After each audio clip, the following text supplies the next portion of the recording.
Alors, l'ancien président Macky Sall avait fait voter une loi d'amnistie à la veille de ce scrutin de 2024, au mois de mars. Une loi aujourd'hui controversée, on l'a vu. Le pouvoir a mis dans le circuit une proposition de loi interprétative portée par le député Amadou Ba. Ce dernier précise dans une dernière version que le texte vise à exclure du champ d'application les auteurs de crimes de sang et torture. Du côté de l'opposition et naturellement de la société civile, on croit fermement que la solution, l'option à prendre, c'est une abrogation totale de cette loi-là.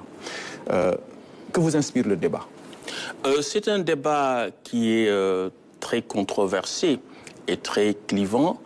Mais je dois dire qu'à l'origine, personnellement, j'étais contre cette loi d'amnistie et nous l'avions exprimé collectivement à travers le comité des universitaires pour la démocratie, puisqu'on estimait qu'on ne pouvait pas avoir une amnistie, c'est-à-dire une mesure de pardon, si l'on n'avait pas fait la justice. Il fallait d'abord faire établir la vérité, faire la lumière, rendre la justice et après pardonner. C'est-à-dire qu'il fallait qu'on sût qui a fait quoi et quoi pardonne-t-on à qui. Et si ces préalables-là n'étaient pas réunis, on pouvait aller difficilement, ou en tout cas de façon très hypothétique, vers une loi d'amnistie. Finalement, la majorité au pouvoir a voté la loi d'amnistie dans les conditions que l'on sait, avec ses raisons, en disant que peut-être qu'on pouvait avoir une crise politique beaucoup plus grave s'il y avait une ferveur populaire, un dynamisme populaire qui venait à porter un président nouvellement élu qui se trouverait en prison. Donc par rapport à cela, je crois qu'il y a donc des arguments qui ont été avancés par le camp du pouvoir. Et aujourd'hui, on en est à savoir est-ce qu'il faut abroger ou est-ce qu'il faut réinterpréter la loi. Sur l'abrogation, la loi d'amnistie est une loi assez particulière puisque l'amnésie, comme vous le savez, l'amnistie plus exactement, comme vous le savez, c'est une amnésie provoquée et organisée juridiquement. Et sous cet angle, donc, l'amnistie porte sur des faits passés. Alors que l'abrogation, une loi d'abrogation n'a d'effet que pour l'avenir. Okay. Donc comment une loi qui ne peut avoir d'effet que pour l'avenir peut régir une loi qui est circonscrite dans le passé? Parce que l'amnistie porte sur les faits susceptibles de qualification correctionnelle ou criminelle du 1er février 2021 au 25 février 2024. Donc c'est très clair dans cet horizon temporel qui se trouve dans le passé. Donc comment une loi qui ne peut viser que l'avenir peut-elle régir ce temps du passé? Alors ça, c'est la première contradiction juridique.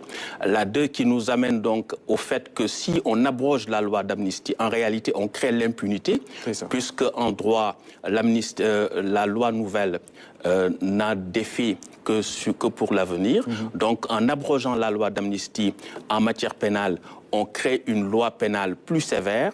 Or, la loi pénale plus sévère ne peut pas rétroagir. La rétroactivité ne peut concerner que les lois pénales plus douces. C'est ce qu'on appelle la rétroactivité in mitus. Donc, vous voyez bien que c'est un problème juridique très compliqué. Ouais. Autre chose également, c'est que par rapport à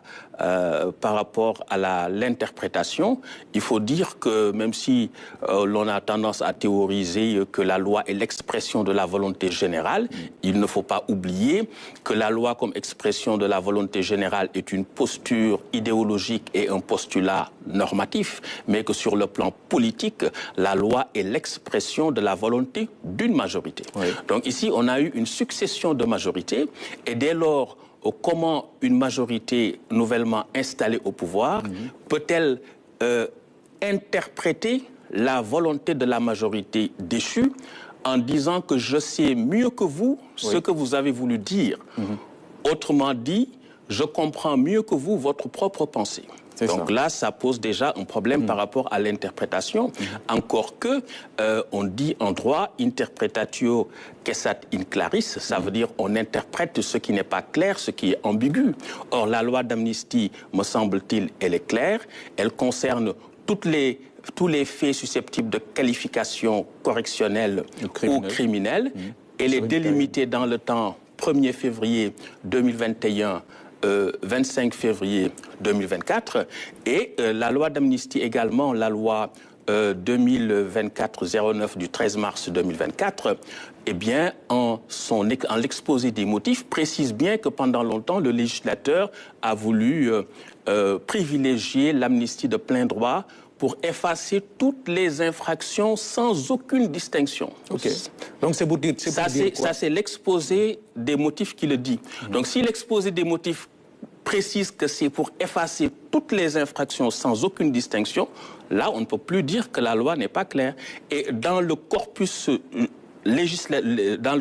de la loi en tant que tel, la loi précise bien tous les faits susceptibles de qualification correctionnelle et criminelle, et la loi précise bien l'espace de temps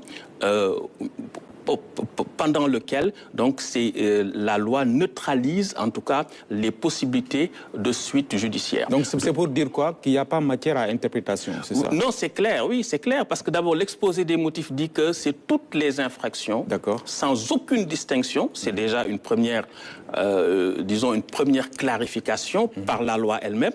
Les clarifications qui suivent, c'est que la loi dit précise le cadre temporel dans le passé en dedans duquel la loi a vocation à s'appliquer.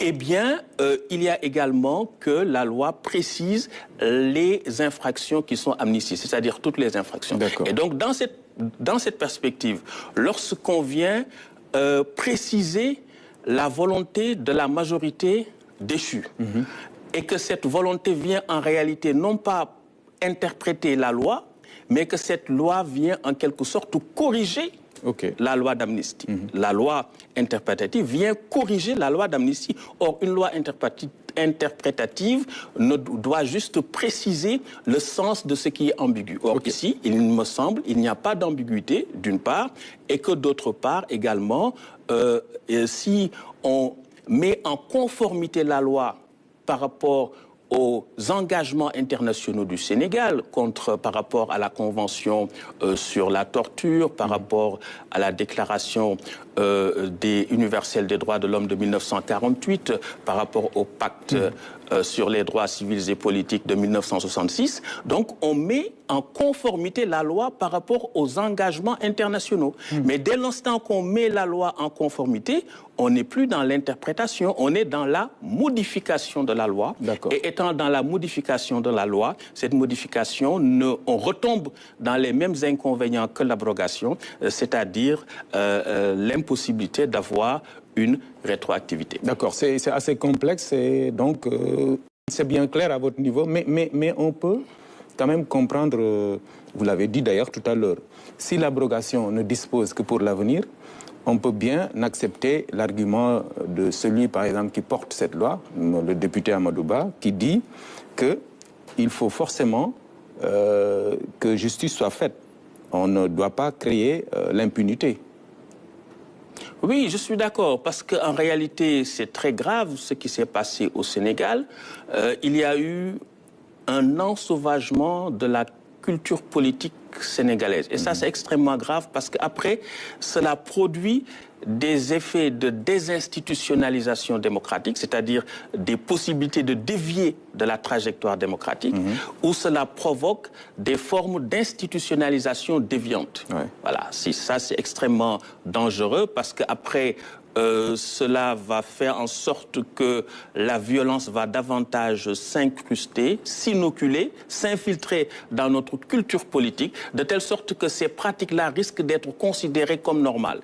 Et que si demain, il y a des opportunités de violence qui se présentent, les acteurs politiques peuvent les saisir et nous amener dans des situations de violence encore plus dangereuses et plus grandes. Je disais tout à l'heure que les circonstances dans lesquelles la transition politique ou démocratique s'est faite en mars 2024 relevaient quelque part du miracle. Et je pense qu'aujourd'hui, si on veut gérer le pays de façon rigoureuse, parce que gouverner, c'est prévoir, c'est aussi s'inscrire dans cette perspective qui va consisté à ne pas se laisser aller à la conjonction fortuite de circonstances exceptionnelles, mais de procéder véritablement à une, disons, à une manière responsable d'aborder et donc de traiter cette vague de violence qui a déferlé et qui est sans précédent dans l'histoire politique du Sénégal. Il faut qu'on sache qui a brûlé la bibliothèque universitaire, qui a brûlé le bus de Yarar avec les atrocités que l'on sait, des personnes calcinées, qui a brûlé le Cesti, qui a tué à bout portant et froidement tous ces manifestants. On se retrouve à près de 80 morts, c'est quand même énorme. Donc si on ne fait pas la lumière, qu'est-ce qui va se passer? On aura l'impression que ces faits-là sont passés par perte et profit et que finalement on est dans une sorte de banalisation du mal, pour parler comme Hannah Arendt, ou de banalisation donc de la violence, qui va donc marquer la conscience collective avec cette possibilité que l'on puisse reproduire à l'avenir les mêmes faits, ce qui peut avoir des conséquences déstabilisatrices et dévastatrices sur la paix, la stabilité démocratique du pays. Finalement, que faire si la majorité, à travers le député Amadou Ba, veut la lumière, veut la justice, et que d'un autre côté, ceux qui ont initié la loi disent que l'interprétation expose ceux qui ont défendu la République? Finalement, qu'est-ce qu'il faut faire? Il faut abroger, Qu'est-ce qu'il faut faire? C'est ça, c'est pourquoi je disais que juridiquement, c'est un problème très complexe. Oui. Mais politiquement, on ne peut pas laisser passer par perte et profit ce qui s'est passé. Il faut que la lumière soit faite. Maintenant, c'est peut-être le moyen juridique, en tout cas la voie juridique qui est empruntée, qui pose problème. Peut-être qu'on aurait dû aller vers des concertations plus larges et ne pas avoir seulement une perception juridique et judiciaire du traitement disons, de la conjoncture, des conséquences de la conjoncture critique que nous avons connue en cette période-là. Et peut-être qu'avec plus de concertation, avec une perspective plus englobante, non seulement judiciaire, mais également culturelle, sociale, psychologique, de prise en charge des victimes, de réconciliation, et peut-être avoir pourquoi pas, une loi constitutionnelle. Une loi constitutionnelle qui va peut-être permettre de surmonter cette difficulté qu'il y a à revenir sur la loi d'amnistie, mais en tout cas, ce qui est sûr, c'est que si on laisse les choses passer de cette manière, on aura l'impression que la violence, c'est normal et cela peut se reproduire à tout moment. N'oubliez pas qu'en 88, on a eu des vagues de violence très fortes avec les attentats à la voiture piégée. En 93, un juge constitutionnel a été assassiné.